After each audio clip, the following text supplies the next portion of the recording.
Think about what you did this morning. Before anything else happened, before the day had really started, before you'd eaten, before your body had fully adjusted to being awake. There's a reasonable chance you made a cup of coffee, or reached for one. Maybe with something sweet in it. Maybe on an empty stomach. Maybe while scrolling through your phone, or getting dressed, or standing at the kitchen counter with your mind already half an hour ahead of where you actually were. I'm not describing something unusual. I'm describing the morning of hundreds of millions of people.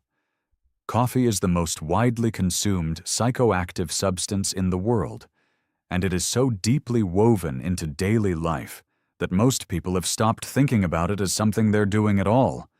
It's just part of the morning. It just happens. And that's exactly what I want to talk about today.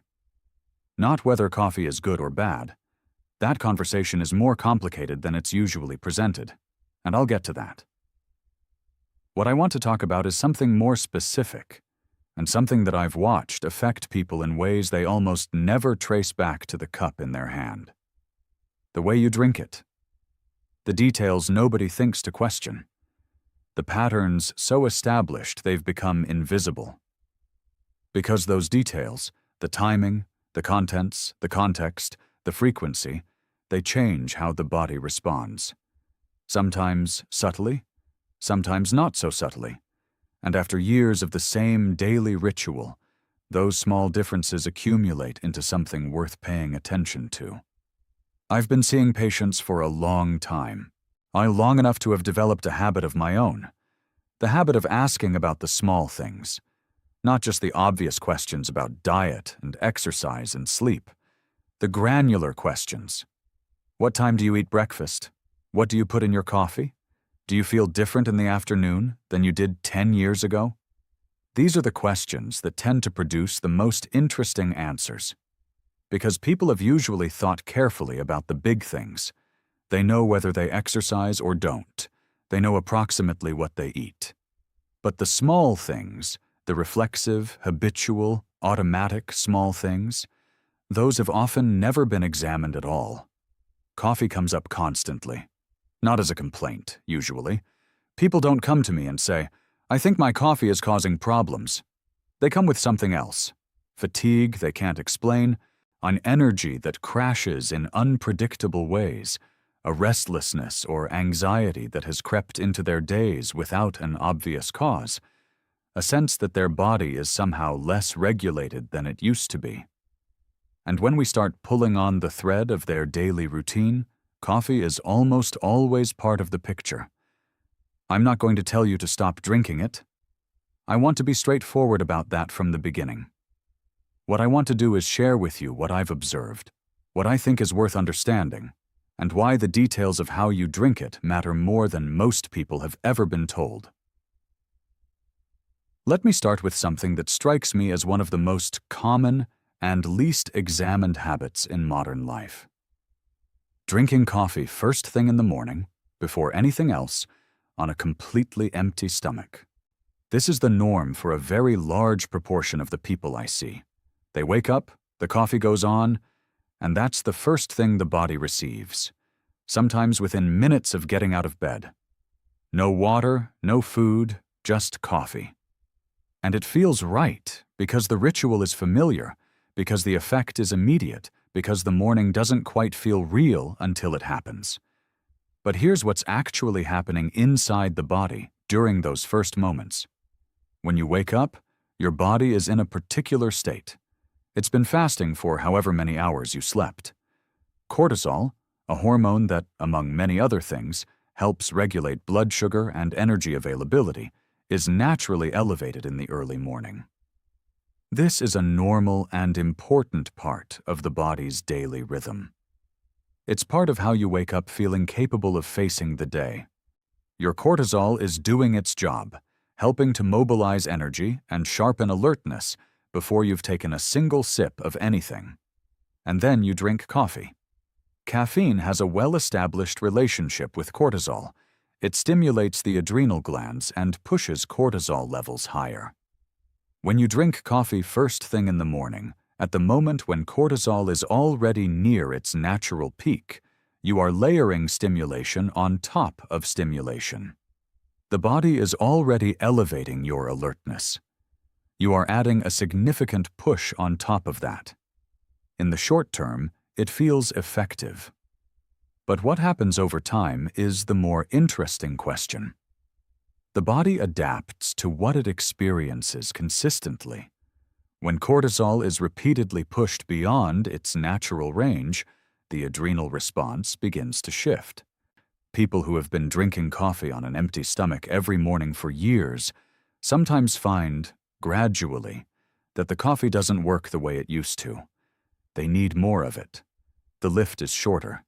The afternoon feels heavier. And they've never connected any of this to how they're drinking their coffee because the habit hasn't changed. It still feels like the morning ritual it's always been. Most people don't connect this. They just note that they need a stronger brew or a second cup, or that they can't function without it in a way that feels different from a preference and more like a dependency. I'm not saying morning coffee is harmful in some absolute sense. I'm saying that the body is responding to timing, and timing matters. There's something else that happens when coffee hits an empty stomach that's worth understanding, and it's more immediate than the cortisol question. Coffee is acidic. The stomach, encountering coffee without food present, responds by producing more acid. For some people, this passes without any noticed consequence. For others, and this is more common than people realize, it produces a low-grade irritation that they may have learned to live with so thoroughly that they no longer register it as a symptom at all. A slight burning, a mild unsettledness, something that gets attributed to stress, or to the morning generally, rather than to the first thing the body received that day. I've had patients who reported digestive discomfort every morning for years, and when I asked them to try something simple, to drink a glass of water first, to eat something small before the coffee, even something modest, they came back weeks later surprised. The discomfort they'd assumed was just part of their constitution had quietly resolved. The coffee hadn't changed. The order had. Now, let me move to something I think about perhaps more than any other aspect of how people drink coffee. And this is the one that tends to produce the most recognition when I bring it up with patients, because they've felt it. They just haven't understood it. The sugar. I'm talking about the spoonful added to a plain cup, the flavored syrup in a specialty drink, the sweetened creamer, the caramel drizzle, the packet that goes in almost automatically, without thought, because that's how coffee has always tasted to you. And I'm talking about what happens in the body every single time this combination arrives. Caffeine on its own does something to blood sugar. It affects the way cells respond to insulin, the hormone responsible for escorting glucose from the bloodstream into the cells where it can be used. Caffeine makes that process somewhat less efficient, at least temporarily. The technical term is that it can reduce insulin sensitivity in the short term. What this means practically is that after a caffeinated drink, blood sugar may be slightly higher and take slightly longer to come down than it would without caffeine in the picture. This is not dramatic, and in isolation it's not something most people need to be alarmed about. But now add sugar. When you combine coffee with sugar, even a moderate amount, you have a beverage that delivers a rapid rise in blood glucose alongside a compound that is already making the body's insulin response somewhat less effective. The glucose arrives quickly, the insulin system is working at a disadvantage, and the result is a blood sugar spike that is higher and more prolonged than it would be from either the sugar or the caffeine consumed separately. And then comes the correction. When blood sugar rises sharply, the body works to bring it back down. Insulin is released in response, and if the rise was significant, the correction can overshoot, bringing blood sugar down past the stable range into something lower than where it started. This is what produces the familiar energy crash that arrives, for many people, on an hour or two after their morning coffee. The sudden tiredness, the difficulty concentrating, the craving for something sweet that seems to come out of nowhere. The afternoon slump that they treat with another coffee, often also sweetened, which begins the cycle again. I've watched this cycle operate in patients for years without anyone naming it. They describe their energy as unreliable, up, then down, then a collapse by mid-afternoon. They've accepted this as the natural rhythm of their day. They've normalized the peaks and crashes as just how energy works. It's not how energy has to work, it's how energy works when blood sugar is fluctuating. And this particular combination, caffeine reducing insulin sensitivity, sugar requiring an insulin response, happening multiple times a day, every day, for years, is not neutral. Most people have never been told this. They've been told to watch what they eat, to exercise, to sleep. But the cup in their hand 3 times a day, with what's in it, and when it arrives, that conversation almost never happens.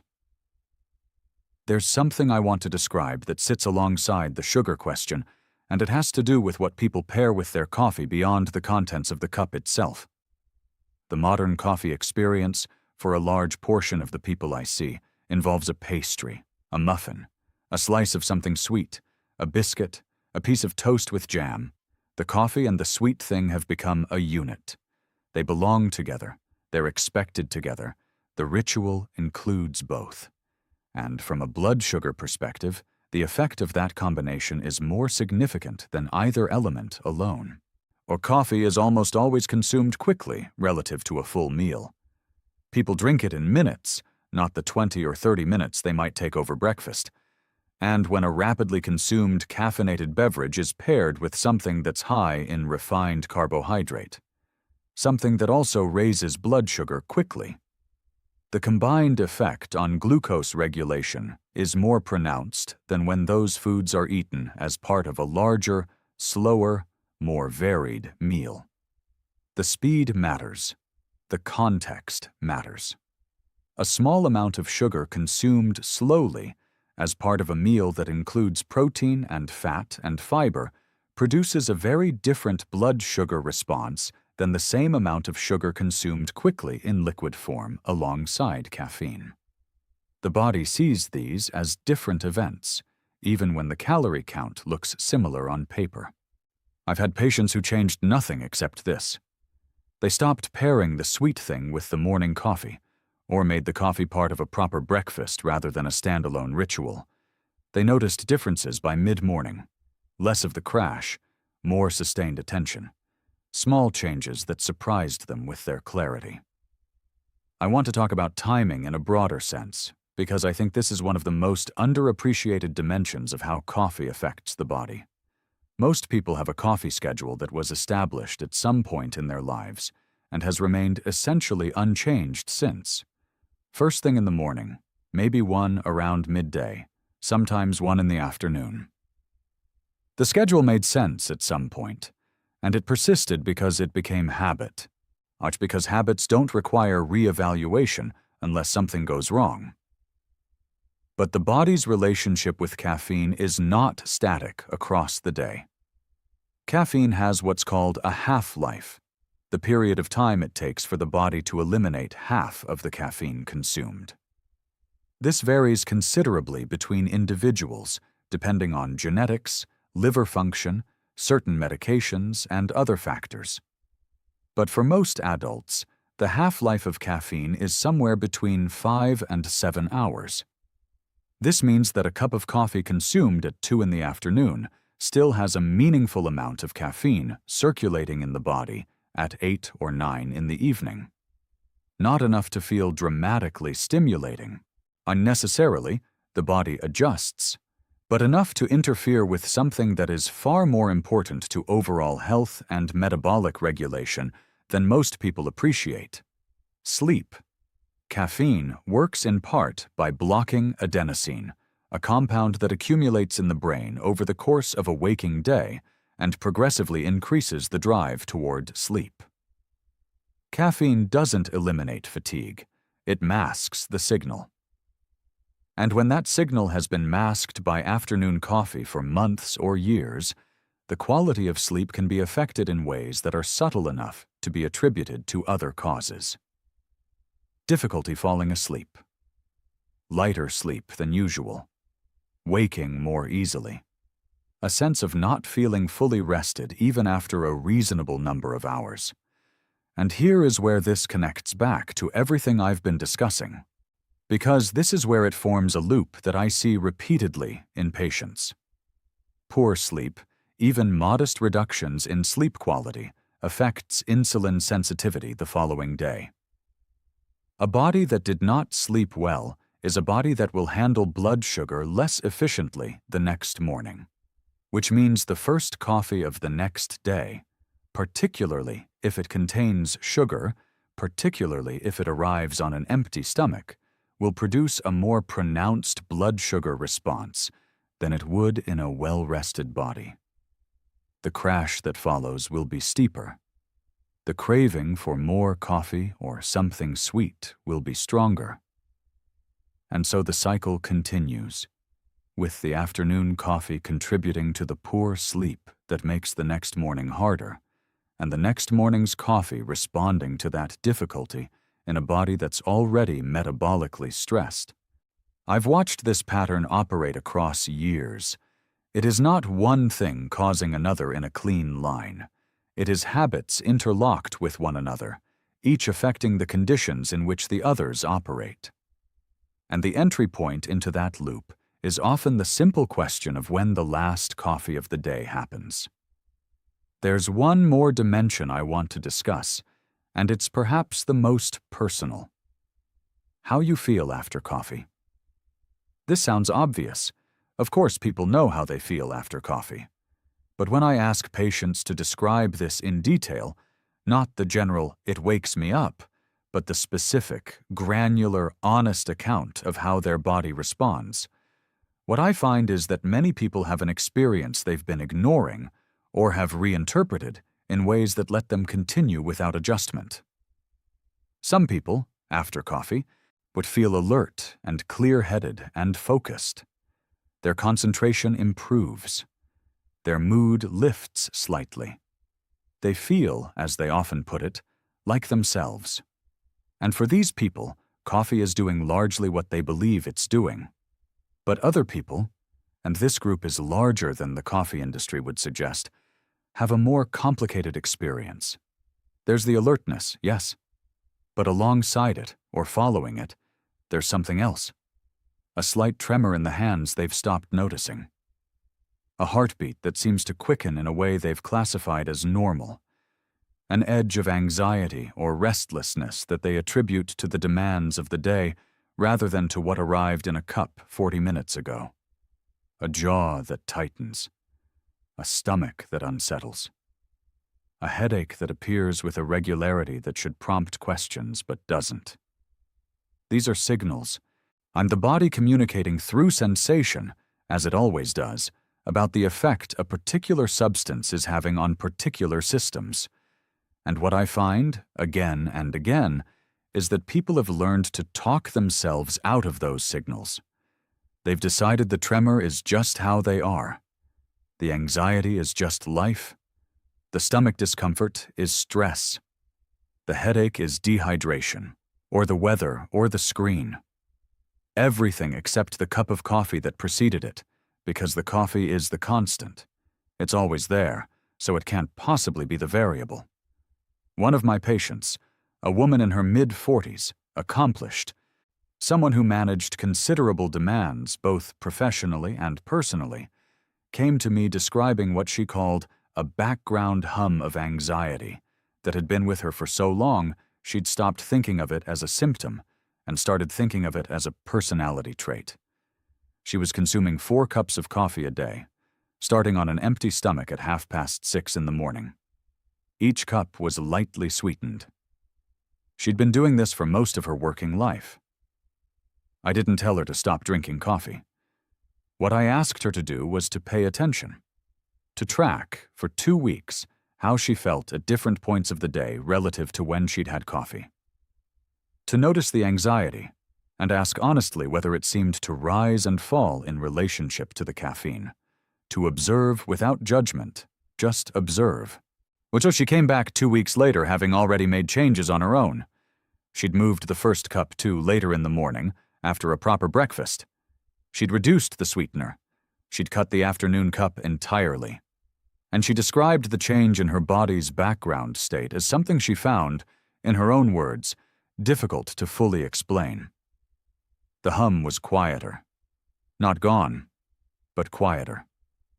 She felt less driven from the inside, less like she was always slightly ahead of herself. She hadn't lost coffee. She'd changed how she was using it. I want to step back now from the specific details and say something about the larger picture, because I think the specifics only fully make sense within it. The body is not a passive receiver of whatever you give it. It is an active, responsive, and adaptive system that is continuously adjusting to the inputs it receives and continuously providing information about how those adjustments are going. The signals it sends, the energy fluctuations, the digestive responses, the mood changes, the sleep patterns, the subtle symptoms that appear and are attributed to everything except what's being consumed daily. Those are not noise. They are data. Coffee is a powerful substance, not dangerous in the way we usually use that word, but powerful, capable of meaningful effects on cortisol, on blood sugar regulation, on the nervous system, on sleep. These effects vary depending on the individual, on genetics, on health status, which is why one person can drink 3 cups a day with no apparent consequence, and another feels noticeably disrupted by one. What I'm trying to offer today is not a prescription. It is a framework for paying attention to something you may have stopped paying attention to at all. When does the energy rise, and when does it fall? What preceded each shift? What does the body feel like 30 minutes after the coffee, an hour after, 3 hours after? Has the answer to that question changed over the years? And if so, has the habit changed with it? Or has the habit remained exactly as it was while the body's response to it quietly evolved? Over time, these small habits begin to affect how you feel in ways that are gradual enough to be invisible until they're significant enough to notice. And by the time they're noticed, the habit has usually been in place long enough that it doesn't occur to anyone to question it. Let me say something practical now, because I think everything I've shared deserves a landing point that is useful and not merely cautionary. If you take nothing else from today, take this. Coffee is not something that happens to you. It is something you are choosing multiple times a day in a particular way with particular contents at particular times. And those choices have effects that compound over years. That doesn't make them choices to be afraid of. It makes them choices worth making consciously. The first cup of the day, consider what arrives in your body before it does. Not necessarily a full meal, but something. A glass of water, a small amount of food, something that prepares the stomach, that stabilizes blood sugar before the caffeine arrives. That means your cortisol isn't being pushed before the body has had a chance to find its morning equilibrium. Or the contents of the cup, pay honest attention to the sugar, not with rigidity, not with the kind of restriction that turns every pleasure into a calculation, but with awareness of what you're actually consuming across the day.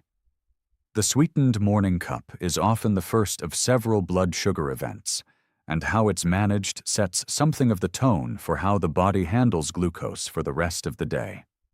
The timing of the last cup, give this more thought than most people do. Notice whether your sleep has the quality you believe it has. Notice whether the cup you have at 3 in the afternoon might be doing something to the night that the night is then doing to the next morning. and the signals the body sends, take them more seriously than you have been. Not as catastrophes, not as reasons for alarm, but as information. This, if you feel anxious after coffee in a way that seems disproportionate to your circumstances, that's worth noticing. If your energy crashes reliably at a particular time of day, that's a pattern worth tracing. If you feel better on days when the routine varies slightly, that's information about what the routine normally costs you. The body is communicating constantly. The question is whether we're listening. One more thing before I close, because I think it's important to say. None of this is about removing coffee from your life. I've seen too many patients attempt that as their first response to the kind of information I've shared today, and it rarely serves them well. Abrupt caffeine removal tends to produce withdrawal, headaches, fatigue, irritability, that confirms for people that the coffee is the problem, when actually it confirms only that the body has adapted to its presence and needs time to readjust. The answer to dependency is not always immediate removal. It's often a slower, more thoughtful recalibration. What I'd encourage, instead, is a period of genuine observation. Not changing everything at once, but watching carefully enough to understand your own pattern. Where does the coffee fit in your day? And what does the day look like around it? When do you feel well? And when do you feel less well? And what happened in the hours before each? What does your body actually tell you if you listen for it rather than over it? That kind of self-knowledge is worth more than any general rule I could offer. Because the general rules are starting points, not destinations. You are an individual with an individual physiology and an individual life, and the way coffee fits into that life is specific to you in ways that no video and no physician can fully map from the outside. What I can do is give you a lens, and the lens I want to leave you with is simply this. The cup in your hand is not neutral, and the way you've always done it is not the only way to do it. Those two ideas together, held honestly, have the potential to change something in how you feel.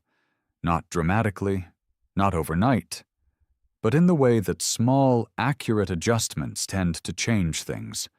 Quietly, cumulatively, in the direction of feeling better in ways you might not have expected. Before I finish, I want to be clear about one thing. Everything I've shared today is meant for educational purposes. It reflects patterns I've observed in clinical practice and what I consider well-supported thinking about how caffeine and sugar interact with the body's regulatory systems. But it is not medical advice, and it cannot replace a conversation with a physician who knows your full health picture. If anything I've said today raised a question that you think deserves a real, personalized answer, please bring it to your doctor. That conversation, the one where someone who knows your history looks at your specific situation, is always more valuable than anything a video can offer. Thank you for spending this time here today.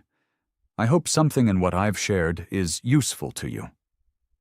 I hope it prompts a small moment of attention to something you may have been doing on autopilot for years. And I hope that attention leads somewhere better than where the autopilot was taking you. The cup is still yours. Drink it well.